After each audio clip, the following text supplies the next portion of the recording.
what's up lovely people? Haggard talaga tayo for today's video kasi dami-daming work. Oh, yan. Kita nyo yan sa likod ko, oh. Hindi pa talaga tapos. Ang dami-dami. And so mga loves, alam nyo na, mapapalaban si Mommy Love nyo for today's video. Kaya bago tayo lumaban sa digmaan at mahagar, di natin pwede palampasin ang pagkakataon na pagandahin muna ang ating sarili. Bilang isang ina, ang pinakamahalagang papel na ginagampanan natin sa ating mga mahal sa buhay ay ang pangalagaan at mahalin ito. Kaya Nay, Mommy, Ma, wag na wag mong kakalimutan ang iyong sarili na mahalin at pangalagaan din ito. Kaya sa ating mga kumamis dyan, I am inviting you today to put your own self-care at the top of your to-do list. Because I believe that by taking care of yourself, you have so much more to offer the world than running on an empty. And being a mother is the best reason to take good care of yourself. And for today's look nga mga loves, sisimplihan lang natin. At ang pinakaunang steps nga na dapat di talaga natin malilimutan ang ating skincare routine. So, as you can see in the video, nag-apply lang tayo dyan ng toner. After toner, nag-moisturizer tayo, sunblock, and isiset natin to ng powder para hindi tayo agad humulas. Kasi nga, di ba, sasabak tayo sa gera.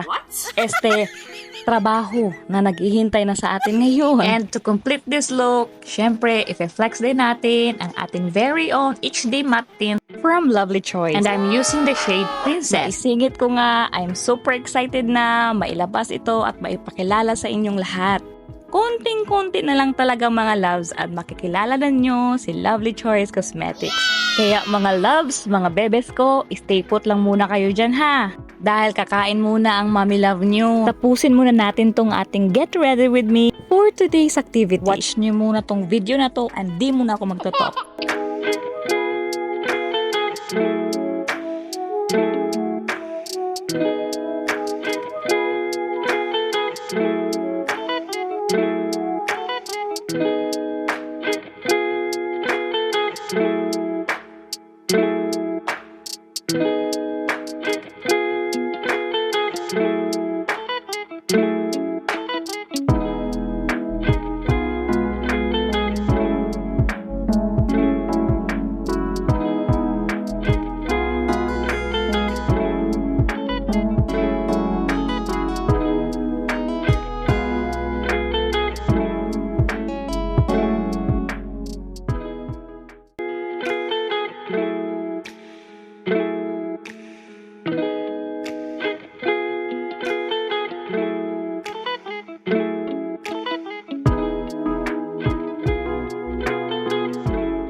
At dyan, malapit na tayong matapos mga loves. And dito na nga tayo sa buhok ko. And medyo struggle is real dahil nga itong si Bangs ay ayaw sumunod. Kaya wait lang mga loves ha. Ayusin ko lang tong hair ko at para matapos na din tayo. Teka lang. And sure! Wow! May pa-transition pa si Mommy Love niyo. Charing! And so, this is the final look you guys. Itong ginawa nating makeup look ay inabot lang naman ng 5 minutes. Kaya swak na swak to sa madali ang lakad nyo o madali ang aura nyo. And this is what it looks like dito sa natural lighting. So lumabas lang ako dyan at umaura-aura ng very slight lang naman. Para naman masulit natin itong look na ginawa natin for today's ganap. At dahil nga sa sinabi ko, mapapalaban tayo ngayon. Kaya mabuti na yung maganda tayo para mas ganahan pa tayo magtrabaho. And syempre, pang post na din na tayo nakakapag-post ng selfies natin kasi araw-araw na lang tayong dugyot. And totoo naman yun. Kaya lang na-realize ko sa sarili ko. Parang nati-take for granted ko na ang self ko. Kaya alam nyo ba, it's a blessing in disguise din talaga na pinorso ko na ang pagiging content creator. Dahil yung feeling na finally you have given the chance to do what you love, challenge and push yourself to make a change, to be a better version of yourself. Yung na-encourage ka na gumawa ng mga content na makaka-inspire sa mga viewers natin. Kaya super thankful ako sa mga solid supporters ko dyan. Shout out sa inyong lahat. At hindi ako magsasamang magpasalamat sa inyong lahat sa suporta at pagmamahal at appreciation nyo para sa akin. Hindi man gano'ng kadami pang ating followers o nagkaroon man ng million views sa ating mga videos. Pero alam nyo ba, ang saya-saya ko na kakastart pa lang natin dito sa larangan ng pagiging content creator ay sobrang-sobra na po ang nare-receive ko. Suporta galing sa inyo. And I know one day, mapupunta din tayo dyan.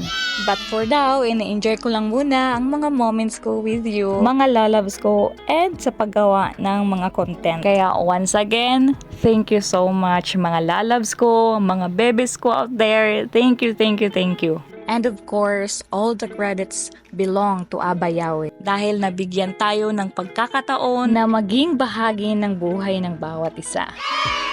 At sa pagpapatuloy nga ng araw na ito, yan makikita nyo naman na super busy na po ni Mommy Love nyo. At dahil nga klase-klase ang mga items na dumating dito sa physical store natin dito sa Barangay Kabangahan, minabuti ko nga munang ilabas ito sa mga nilalagyan nila at para maihang at maisaayos ko na. And by the way, galing nga po pala to sa Kantila, doon sa physical store din namin sa Purok 6, Barangay Pagantayan. Natawag nga si Mama sa akin dahil magdadala daw ng mga bagong items dito sa akin. And nag-lunch break nga muna ako dito. Dahil di ko na mamalayan, ang oras pala ay 3:00 na. Kung hindi pa nanginig ang tuhod ng mami nyo, yun, di makakaisip na kumain muna.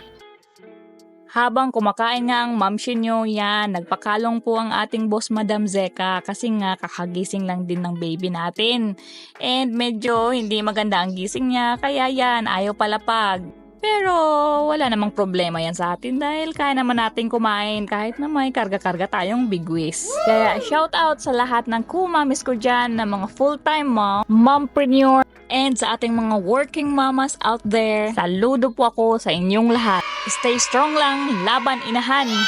Pagkatapos ko nga kumain, dyan nagpatuloy na ako sa aking ginagawa. For today's ganap, kasama ko nga pala ang napakaganda kong tindera. Shoutout nga pala kay Ate Eden na siyang katulong ko dito sa pag-aayos ng ating munting butik. Pagkakabit ko nga ng kurtina, medyo nagka-problema kami. Di ko nga maihulog ang kurtina sa baba kasi nga may nakabangil. Kaya lumabas muna kami dyan para tanggalin yung nakabangil. Nung napansin ko nga tong stante namin ay medyo haharag-harag, parang hindi matibay. Kaya minaigi ko ng pagtuyo. Kaya galing ko ng pukpok ng pukpok. Pinapukpok ng pukpok. So nangyari suntok ng suntok.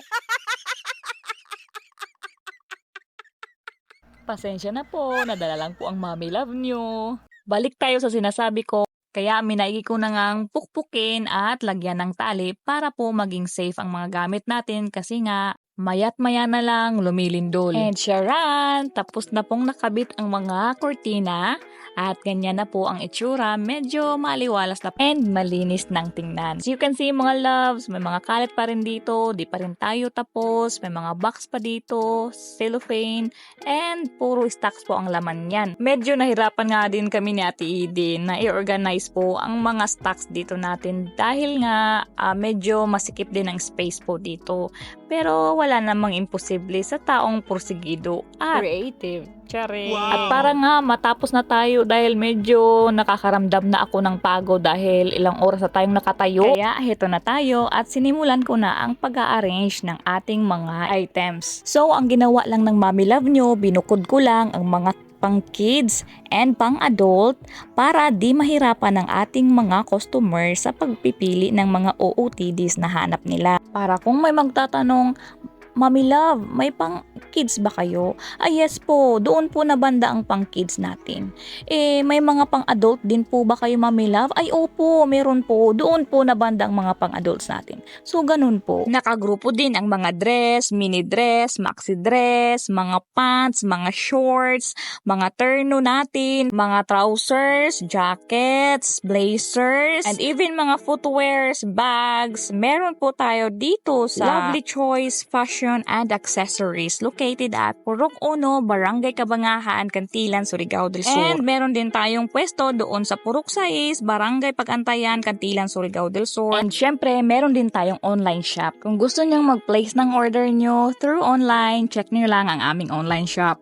And finally mga loves, tapos na ako sa pag-aayos ng ating mini boutique dito sa Barangay Kabangahan. Uy, grabe ang pagod ko dito pero sobrang worth it naman after kong makita ang outcome ng trinabaho natin for today. Thank you so much Abayawe for the opportunity na matapos ko ang mga gawain ko sa araw na ito. Kaya hanggang dito na lang mga loves. Thank you so much for watching and I'll see you on my next vlog. Bye-bye!